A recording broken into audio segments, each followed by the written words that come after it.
Hello दोस्तों, आज हम आज सर्वनाम के बारे में पढ़ेंगे, जिसे प्रोनाउन हिंदी में सर्वनाम कहते हैं। परिभाषा देखते हैं।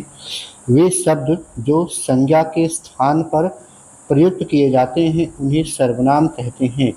मतलब वे सारे शब्द जो भी वर्ड होंगे जो किसी संज्ञा जानते हैं, संज्ञा की डिफिनेशन आप जानते हैं, जो किसी व्यक्ति वस्तु या स्थान के स्थान पर इस्तेमाल की जाती है, और उन संज्ञा के स्थान पर जिन शब्दों का इस्तेमाल किया जाएगा उन्हें हम सर्वनाम कहा जाएगा। यानी हिंदी में सर्वनाम के नाम से जानते हैं, इंग्लिश में प्रोनाउन कहते हैं। तो जो कि शब्द हम देखते हैं कौन कौन से हैं, जैसे एग्जाम्पल के तौर पर कौन कौन से वह शब्द हो गया, वह, यह, तुम, मैं, हम, वे, कौन, कुछ इत्यादि ऐसे और भी शब्द होते हैं। तो कुछ शब्द देखेंगे हम इनका, जो कि सर्वनाम के तौर पर इस्तेमाल किए जाते हैं। शब्दों के द्वारा हम पहचान करके वाक्य में सर्वनाम पहचान कर लेंगे। एग्जाम्पल देखते हैं। उदाहरण, वह आज गाना गाएगी।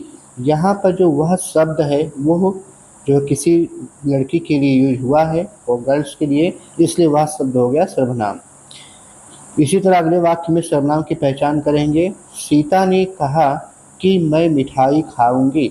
यहाँ पर जो मैं शब्द है वो सीता के लिए यूज हुआ है कि संज्ञा के शब्द सीता है, इसके लिए मैं शब्द का, इसमें मैं शब्द हो गया सर्वनाम। इसी तरह अगला उदाहरण, तुम आज कहाँ जा रहे हो।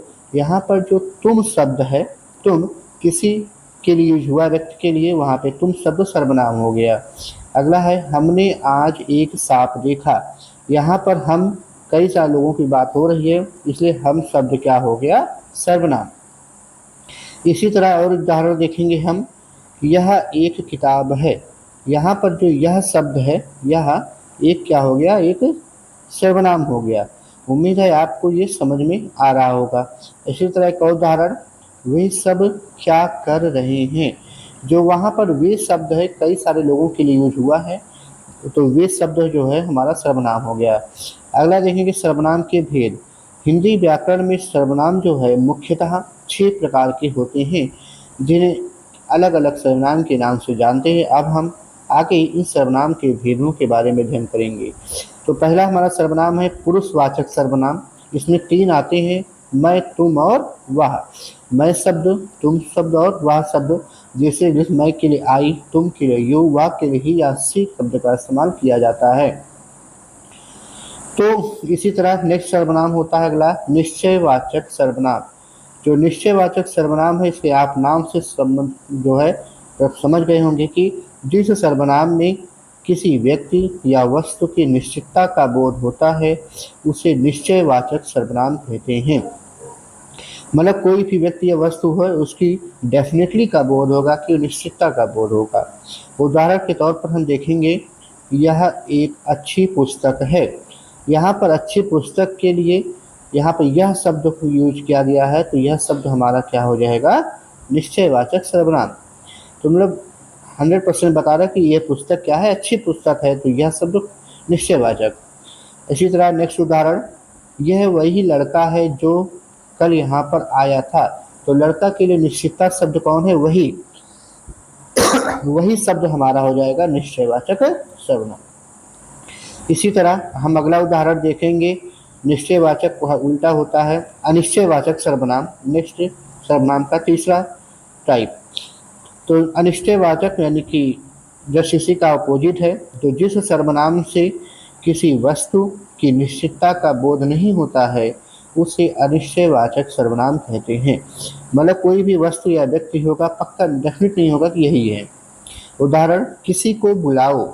यहाँ पर जो किसी शब्द है, मतलब कोई भी व्यक्ति या वस्तु के लिए हो सकता है, तो जो किसी शब्द हो जाएगा अनिश्चयवाचक, इसकी निश्चितता फिक्स नहीं है। इसी तरह घी में कुछ मिला है। तो घी में हमें क्या मिला है कुछ पता नहीं, तो कुछ शब्द जो है उसकी निश्चितता का बोध नहीं करा रहा है, इसलिए कुछ शब्द हो जाएगा हमारा अनिश्चयवाचक सर्वनाम। तो उम्मीद है आपको ये जो है कंपटीशन एग्जाम, बोर्ड एग्जाम आदि एकेडमिक के लिए हेल्पफुल होगा। तो हम सर्वनाम के 3 टाइप देख लिए। अगला देखेंगे चौथा टाइप है संबंधवाचक सर्वनाम। संबंधवाचक सर्वनाम समझेंगे जिस सर्वनाम से किन्हीं 2 वस्तुओं या व्यक्तियों के मध्य पारस्परिक संबंध प्रकट हो उसे हम संबंधवाचक सर्वनाम कहेंगे।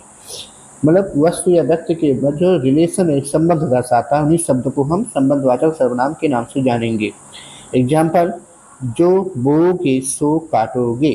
तो यहाँ पर जो शब्द है और सो शब्द है, जो बोने के लिए इस्तेमाल हुआ है काटने के लिए, तो जो सो शब्द हो जाएगा संबंधवाचक, जो किसी फसल के बीच रिलेशन दिखा रहा है या अपने कर्मों के मध्य। अगला उदाहरण है, यह वही कार है जिसे मैंने खरीदा था। यहाँ कार जो है के लिए है जिसे शब्द का है, तो कार के मध्य जो संबंध है जिसे शब्द के लिए, जिसे शब्द हो जाएगा संबंधवाचक सर्वनाम। अगला, जितना काम करोगे उतना फल मिलेगा। तो काम के मध्य जो संबंध है जितना, काम और फल, उसका जो फल है, उसका जो गिफ्ट है, उसको उतना शब्द इस्तेमाल हुआ है, तो जितना और उतना शब्द हमारा संबंधवाचक सर्वनाम। तो हमने 4 टाइप के सर्वनाम देखे। इसी तरह अगला देखेंगे 5वां टाइप प्रश्नवाचक सर्वनाम। नाम से स्पष्ट है, जिस सर्वनाम से प्रश्न का बोध हो उसे प्रश्नवाचक सर्वनाम। उदाहरण, यह कौन है जो मुझे नहीं जानता। तो जो कौन शब्द है, कौन, ये हमारा क्या है, प्रश्नवाचक। आप जो है प्रश्नवाचक शब्द को पहचानते ही होंगे, आसान होता है ये। तुम मार्केट से क्या लाए, तो क्या भी प्रश्नवाचक शब्द है, तो आराम से इसको पहचानना आसान है, इसलिए यह प्रश्नवाचक सर्वनाम हो गया। तो अब हम संधि ग्रामर के सर्वनाम के 6वां टाइप लास्ट देखेंगे, निजवाचक सर्वनाम। निज मतलब स्वयं यानी खुद का होता है। तो जिस सर्वनाम से किसी कर्ता यानी सब्जेक्ट जिसे इंग्लिश में कहते हैं का बोध हो उसे निजवाचक सर्वनाम कहेंगे। मतलब वे शब्द जो संज्ञा के स्थान पर यूज में हैं और उससे स्वयं यानी खुद का बोध होता है। एग्जाम्पल, उदाहरण तौर देखेंगे, यह आपका ही सामान है। यहाँ पर जो आप शब्द हुआ है, मतलब किसी स्वयं व्यक्ति के लिए बात हो रही है, तो ये आप शब्द होगा निजवाचक। इसी तरह दूसरा उदाहरण है, मैं खुद पर विश्वास रखता हूँ।